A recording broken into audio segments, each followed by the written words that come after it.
Hello and welcome to my channel again. Welcome back again. Hello. Good to see you. So today I'm going to do something I've never done before, ever. I'm going to react to another video. Because I was watching this video a couple days ago, and I thought, I got some things to say about this.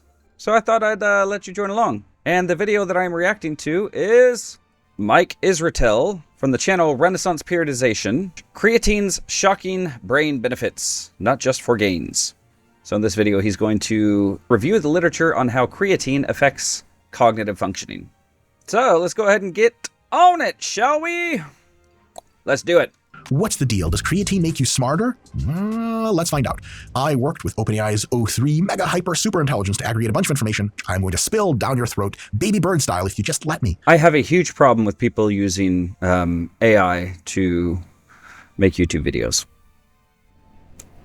I looked at 4 of the best literature reviews on the subject, which take a bunch of studies together and look at all of them at the same time. I don't know that I would necessarily agree with that.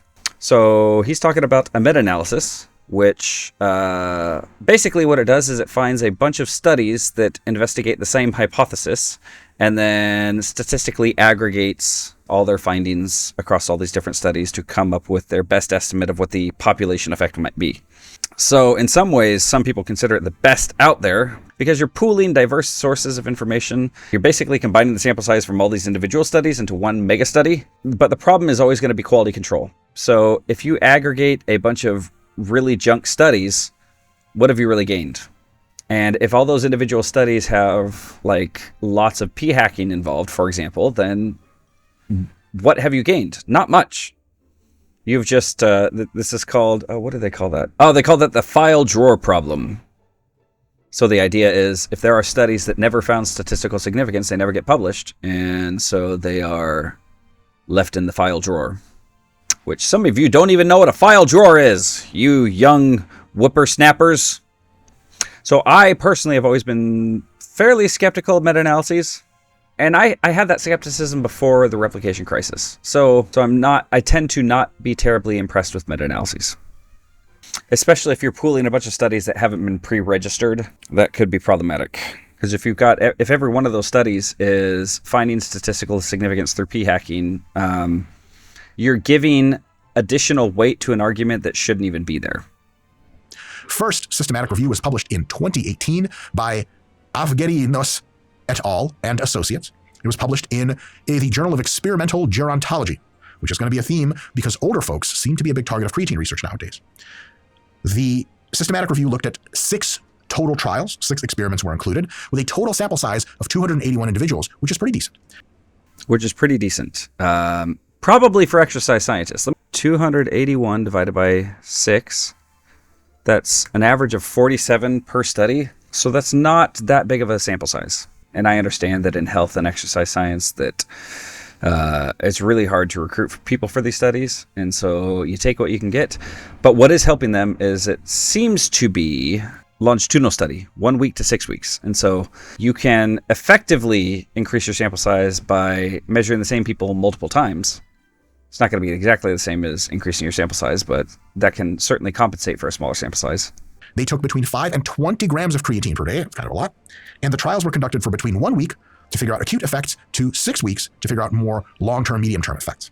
And short-term memory and reasoning had improved in creatine versus placebo in 4 out of the 6 trials, which gives us an overall pooled effect size rated as small to moderate. So creatine beat placebo in 4 out of the 6 trials. Okay, this is actually confusing to me. 4 out of 6 trials, I'm assuming what that means is that there was statistical significance in 4 out of the 6 trials. And that makes me wonder that pooled Hedges G, I believe that's what it is. Hedges G? As a statistical measure of effect size, specifically standardized difference between 2 group means. It's similar to Cohen's D, but Hedges G incorporates a small sample size bias correction, make it a more accurate measure when dealing with smaller sample sizes. Okay, so you're talking standard deviation units. So yeah, technically small to moderate sample size. I'd have to look at the original study to figure out if that Hedges G comes from only the 4 out of the 6, in which case that's going to be biased, obviously. Or is it pooled across all 6 of them? I don't know. Well, certainly happening. It's not a huge deal for short-term memory and reasoning, but it is a deal. Yeah, I would agree with that. If that is to be believed, like a Hedges G, you're a little over a third of a standard deviation difference between the treatment and the control group. So there is an effect. It's just going to be a small effect. They tested other domains, things like attention span, long-term memory. Okay, now I have my first big problem with this. Or I should say, I don't know for sure. What I see is they say, all right, short-term memory and reasoning. Hey, is that 1 measure or is that 2? And so is that 4 out of 6 for short-term memory or for reasoning? Or are they combined somehow? And then they have a bunch of other domains. So why is it split into different domains? And if, like, I'm just trying to think of the number of tests that you're doing here. Assuming your independent variable remains the same, if you've got short-term memory, reasoning, attention, long-term memory, executive functioning, you got 5 tests you're doing. And if you allow statistical significance on each of those tests, then you're inflating your probability type 1 error. Of course, maybe they corrected for that, but maybe they didn't. It still makes me skeptical when I see so many variables looked at the same time. I start to think that there's a lot of fishing going on. Something fishy is going on. Somebody's fishing, possibly. In these studies, an interesting situation occurred, which is vegetarians, folks that don't eat meat, showed larger gains in their short-term memory and reasoning than omnivores. Okay, that also makes me skeptical. I mean, cool, but I thought we were talking about the cognitive benefits of creatine. Why are we subdivided by vegetarians? That's the sort of behavior that you would see from somebody if their original hypothesis didn't work out, that they originally tested the effect of A on B, didn't work out, and so they said, okay, maybe if I condition on C, hey, look, that was statistically significant. Well, that's kind of sort of cheating. Well, at least it's cheating if you aren't transparent about it, but that means you're doing multiple tests, which means you're going to inflate your p-value. I wonder if he links the studies down here. Okay, I'm going to see if this is like, if there's evidence for this being like p-hacking.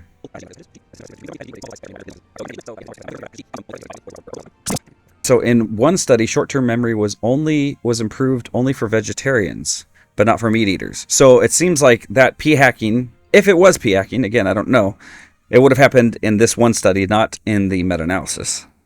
The regression coefficient of the creatine group significantly increased from 0.0115 to 0.00, but 0.0055 is smaller, so how could it be an increase? What? I don't want to go down this massive rabbit hole. Okay, I'm not going to go down this massive rabbit hole. I don't know how you can say that the regression coefficient of the creatine group significantly increased from... How do you have a regression coefficient increase unless you're talking about an interaction effect? It's a paired t-test. I don't know what to make of that. And I don't know if that's the Watanabe authors or the meta-analysis authors. They did a repeated measures ANOVA, which is a terrible way to do it. Don't ever do a repeated measures ANOVA. Do a mixed model instead. No significant effect of treatment order, although there was a significant interaction with treatment order.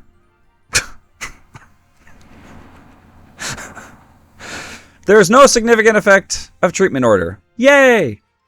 But there is a significant interaction effect. Well, that's worse. That's worse. Like, if you have a significant treatment effect, or if you have a significant interaction, you don't care about the main effect. So the treatment order did make a difference. So that's problematic. Yeah, that's basically telling you that you can't differentiate between the treatment effect and whether you got creatine first versus second. That's a big problem. So I probably would have booted that study out of the meta-analysis for that reason. Because you can't differentiate the two.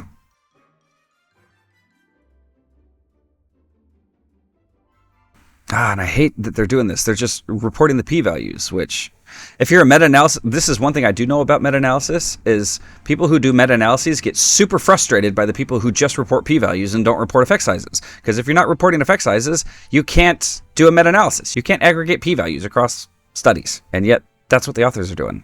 Oh, okay, so where's the Hedges G? Okay, I am super confused.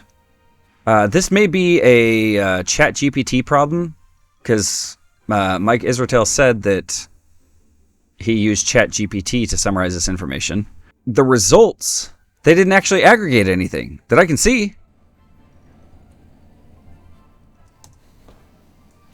Shame on you, Mike Israetel. Well, not really, because I've been guilty of the same problem of trusting ChatGPT too much. But it sounds like what happened is that ChatGPT just made up stuff like it does sometimes. So this actually wasn't a meta-analysis because they didn't actually aggregate anything. So I guess in his defense, he didn't call it a meta-analysis. He called it a systematic review, but there was no pooling that was done. Okay, but I would say that there's a lot of like red flags. Particularly that I'm seeing is like that you have this interaction effect of treatment order, which if there's a treatment order effect, then that just means it's going to be hard to differentiate the treatment order effect from the treatment effect, even if not especially if there's an interaction effect. And basically that might mean that like, okay, if you took creatine second, you found a big improvement, but if you took it first, you did not. Well, that's a problem. And that should not be included in a meta-analysis, which just wasn't even a meta-analysis, but anyway. And I see evidence of like weird conditions, which seems to suggest that there might have been some p-hacking going on. And this was 2018. And so like an awareness of, let me see when, 2002, 2003, 2007, 2008, 2009, and 2011. Like none of those were pre-replication crisis. Now, replication crisis is kind of like a psychology thing, but it has spread to other disciplines. And so I would be very wary of any study that was published basically before 2015, because most people weren't aware of the whole p-hacking problem. Yeah, I think there's a lot of problems with this study. All right, moving on. World application of this is you essentially like have a boost that's noticeable in the lab, subtle in daily life, but will definitely help, not in a way that you can tell. Okay, roughly the cognitive equivalent of turning a 7 out of 12 score on a 3 back into 8 out of 12. I don't know where he gets these numbers from. Okay, let me actually do some math. Okay, so if you've got a 12-point scale, let's make a bunch of assumptions about that. Let's say the mean is 6. And let's say that it takes 2 standard deviations to get a 12 and 2 standard deviations to get the minimum score. So 12 minus 6 is 6. Divide that by 2. So that means 3 is the standard deviation. And so if you go from a 7 out of 12 to an 8 out of 12, okay, so that's what he's doing. I don't know if you followed my math there, but long story short, if we have a 1 to 12 point scale, I'm going to assume that 6 is the average. And if 95% of scores fall between +2 and -2 standard deviations approximately, we can say that 95% of scores fall between the minimum of that scale and the maximum, and then anybody who would otherwise score above that, we just cut them off at 12 at the top end and 1 at the bottom end. And so if 95% of the scores fall between 1 and 12, that means that the standard deviation of that would end up being 3. And so as you go from a 7 out of 12 to an 8 out of 12, that's 1/3 of a standard deviation, which is what Hedges G was equal to. But again, that number came out of nowhere. I don't think this punchline makes sense either, his real world or implications of that. It's only 6 studies. They're not gigantic either, so it's not amazing. Yes, I agree. Only 6 studies. That's tiny. Heterogeneity is high. Yeah, they're using totally different measures of mental functioning. So much so that they probably can't even pool them. That's probably why it didn't become a meta-analysis, because they couldn't pool them, maybe.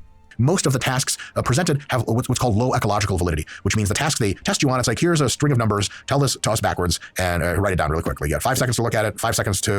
Yeah, so I would agree with that. And because as I was looking at the types of studies that they're looking at, like they're looking at Raven's progressive matrices, IQ score, mathematical processing, memory recall, simple reaction time. Most of those you don't encounter in real world experience. So ecological validity means that the tasks that we are measuring are things that you would experience in everyday life. And these are not happening. And the things that they're measuring these people on don't have high ecological validity. They're having them take a paper and pencil test or answering questions on a computer. Those aren't things that they would normally do. And so the ecological validity is low. And why is that problematic? Because, well, you might be able to detect an effect under these experimental conditions, but once you go out into the real world, it's unlikely that you're going to find the same sort of effect going on. So to summarize, biggest problem is that I have no idea where that Hedges G came up with. Mike Israetel is treating this as if it were a meta-analysis when it wasn't a meta-analysis. It was just a summary of different papers and what they'd done. And then there's some evidence that there's too much heterogeneity and probably too much p-hacking going on for us to put any sort of trust in this. All right, that's just one meta-analysis. That was in 2018. No, it wasn't a meta-analysis. From 2023. Let's see if that actually was. Effects of creatine supplementation on memory in healthy individuals, a systematic review and meta-analysis. Okay, so this actually has a meta-analysis. All right, so that actually is a meta-analysis. Let's watch more.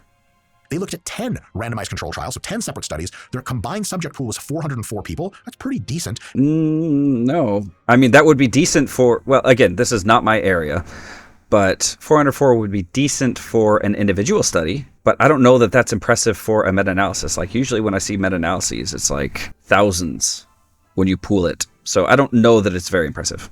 The pooled overall memory effect for creatine supplementation was in the low to moderate effect score categories. The Hedges G, which is a statistical abstraction, was a 0.27. Okay, 0.27.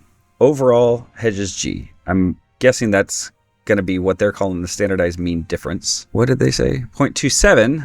Overall, they're saying 0.29. Let's see if they have a Hedges G. So there's, I can't remember what they call these plots. But they basically have a graph and show all the different studies and their effect size as the dot, and then their confidence interval as the range. And then this right here represents the aggregated effect.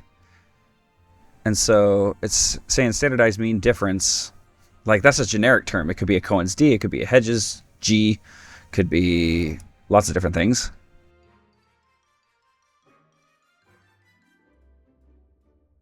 Okay, it looks like it's probably Hedges G. So again, they got 0.2. He's reporting 0.27, but it's actually 0.29. So, but it's close. 0.05 to 0.49. Let's see if that's the same.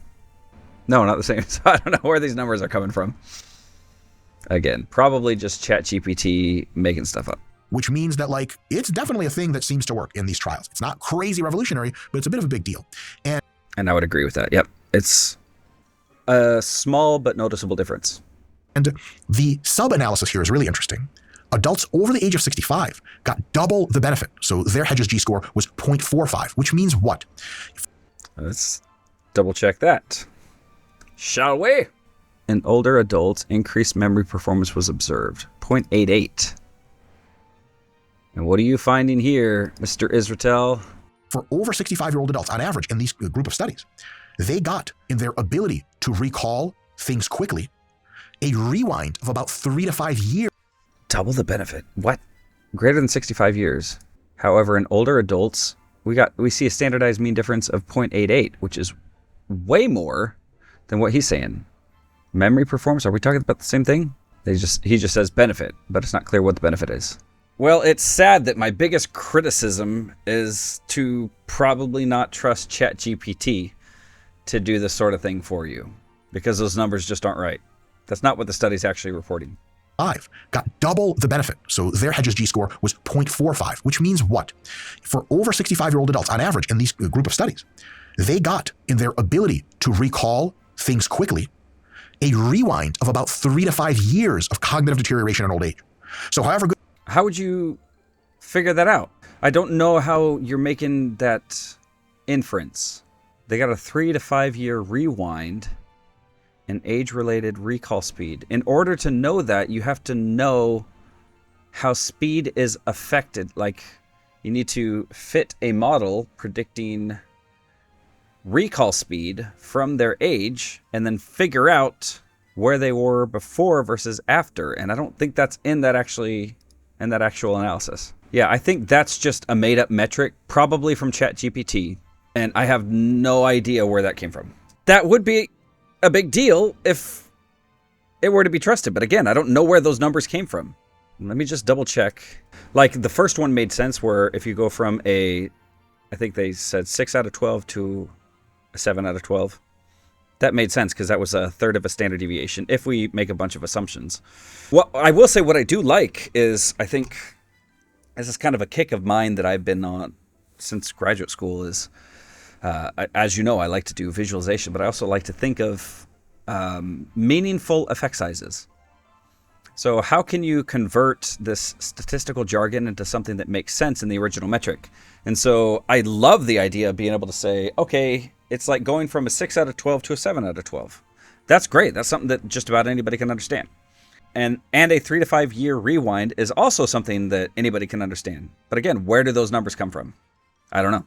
But I do like that idea. Okay, and I'm going to stop there. I'm not going to go through all of them. But I want to know from you, is this something you want me to continue to do? And I can look at the rest of his video later if you want.